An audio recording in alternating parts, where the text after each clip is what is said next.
Hello.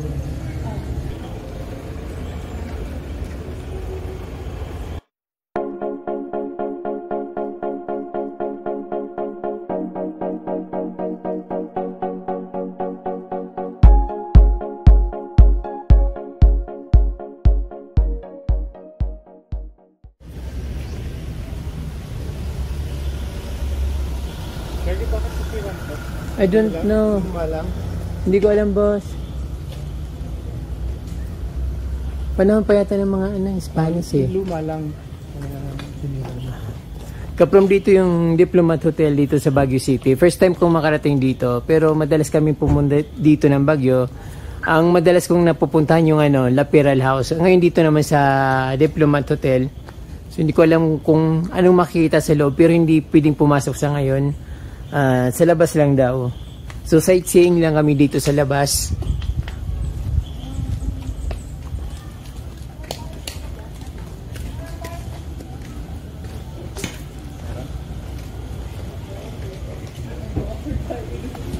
So ayan na, ikot lang kami dito sa labas ng building ng Diplomat Hotel. Pero alam ko dati na pwedeng pumasok dyan. Maraming nagpapapicture at nagbibideo dyan sa loob ng Diplomat Hotel. So ayun, sana may mahagip yung camera ko ng kakaibang nila lang. Kung ano may makikita dyan sa loob.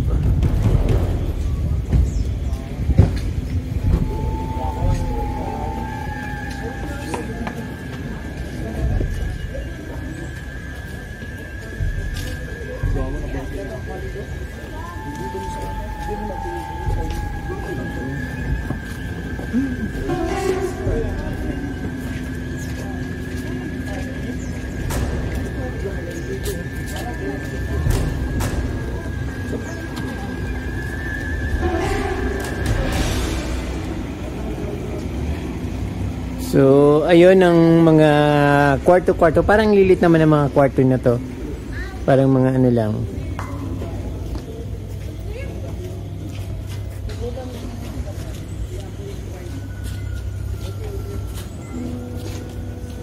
So, ayun yung pinakaloob ng Diplomat Hotel.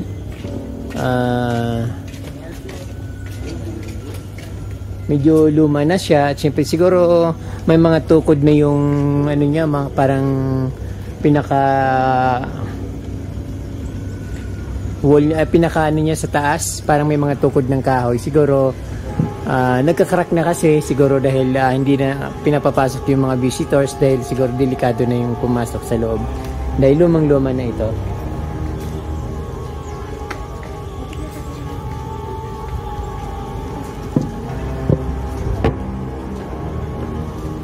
So, ayan dito yung pinaka-harap niya, pinaka-entrance ng Diplomat Hotel. So, maganda sana kung pumasok doon at makita yung pinaka-loob niya. Pero mayroon cruise.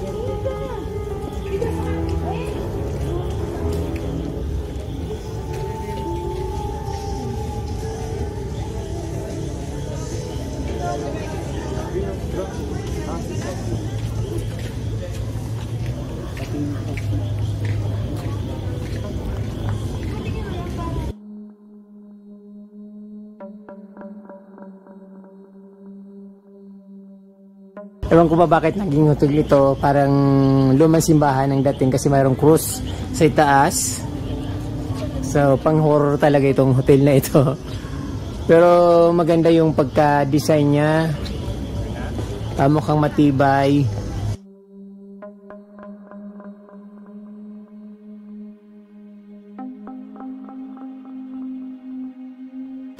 Ito pala from the Dominican in Retreat House 1915. So ayun, ipinatayo bilang bahay bakasyonan ng mga Dominikano sa Dominican Hill sa Baguio.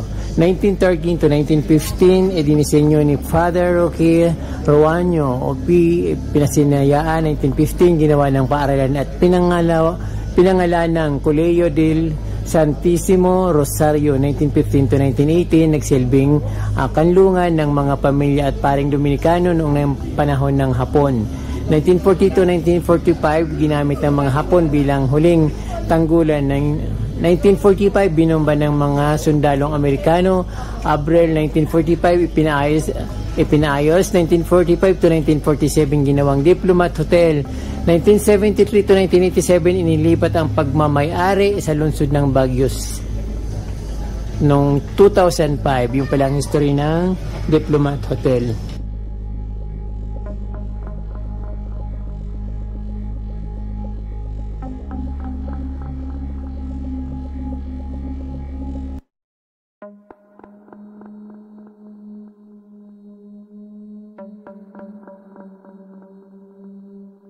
Siyempre sa labas ng Diplomat Hotel, mga kapamilya, nandito yung mga halaman nila.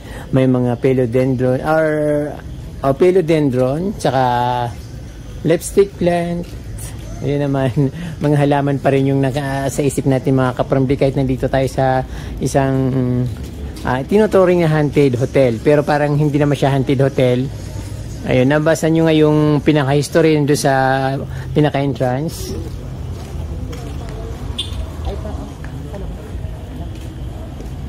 Ayan, meron silang giant imperiales sa harap. Come.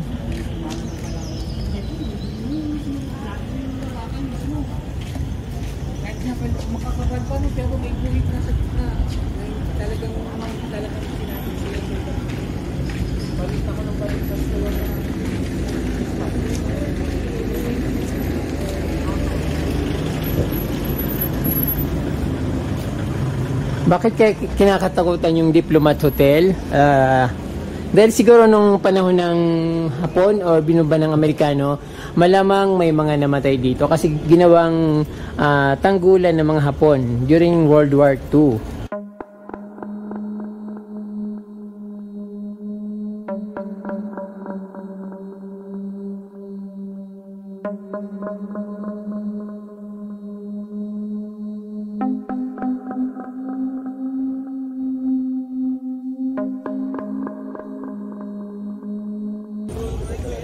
So ito yung paligid ng Diplomat Hotel, medyo siyempre inaayos pa rin naman dahil pag-aari naman ito ng Baguio City government. So napakaganda niya at ayun. So hindi na ako tataka bakit may cross sa harapan ng hotel dahil tinirahan siya ng mga Dominikano. So alam naman natin mga Dominican.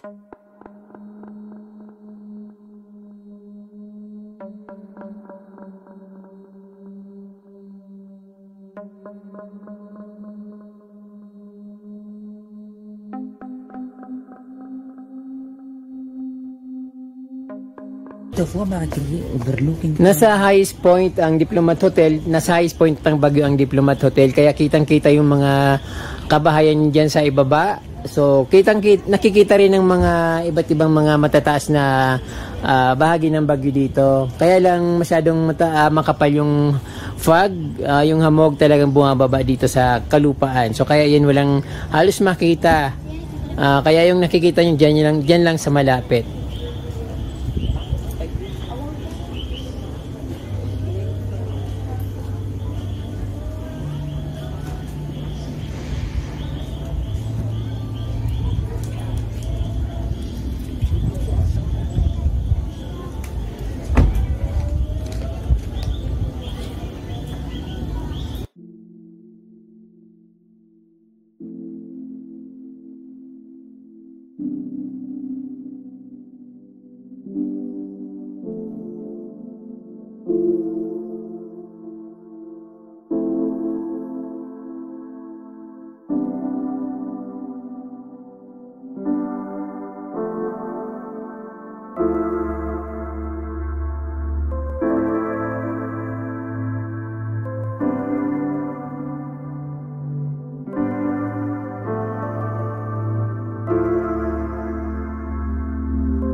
Hello? Hello? Hello?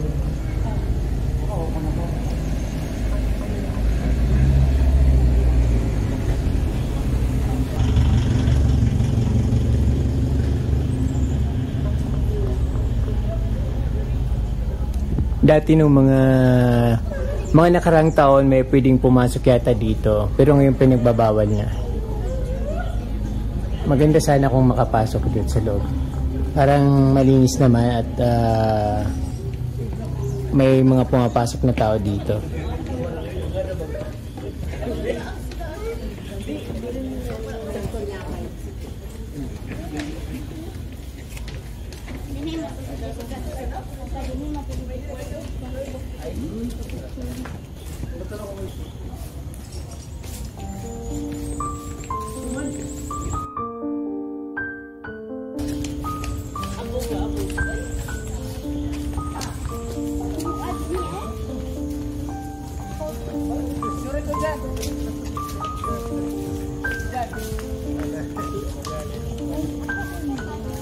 Ay, ano na?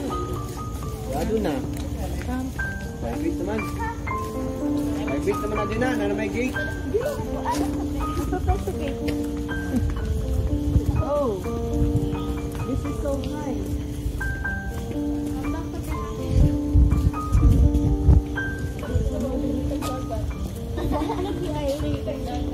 Breast mo din natin.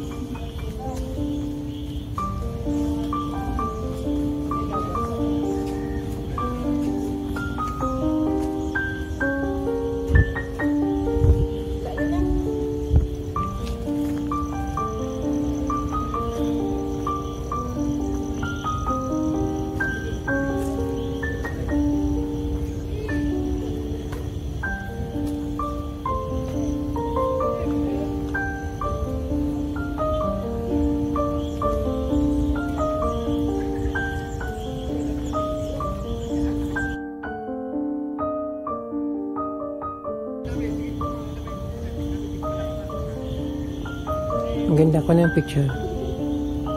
Ayoko, may mga pangalan kasi. Wala. Ay, hindi naman makikita yon. Eh, pag ginum in, nakikita pa rin.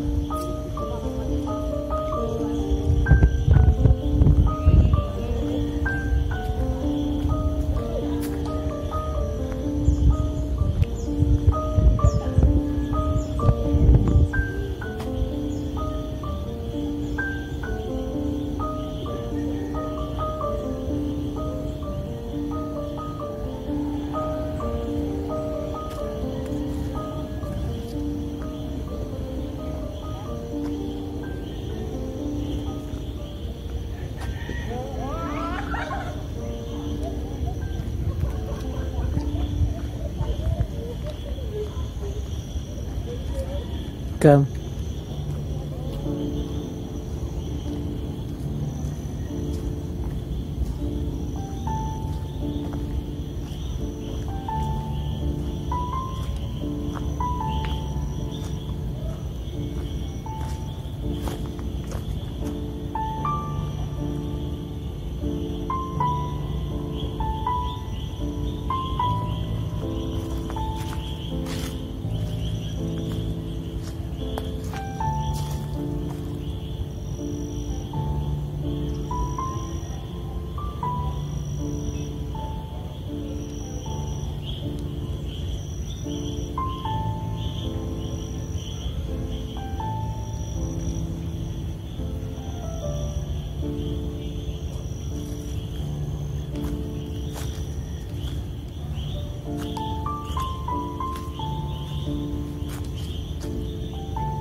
ka naka-black.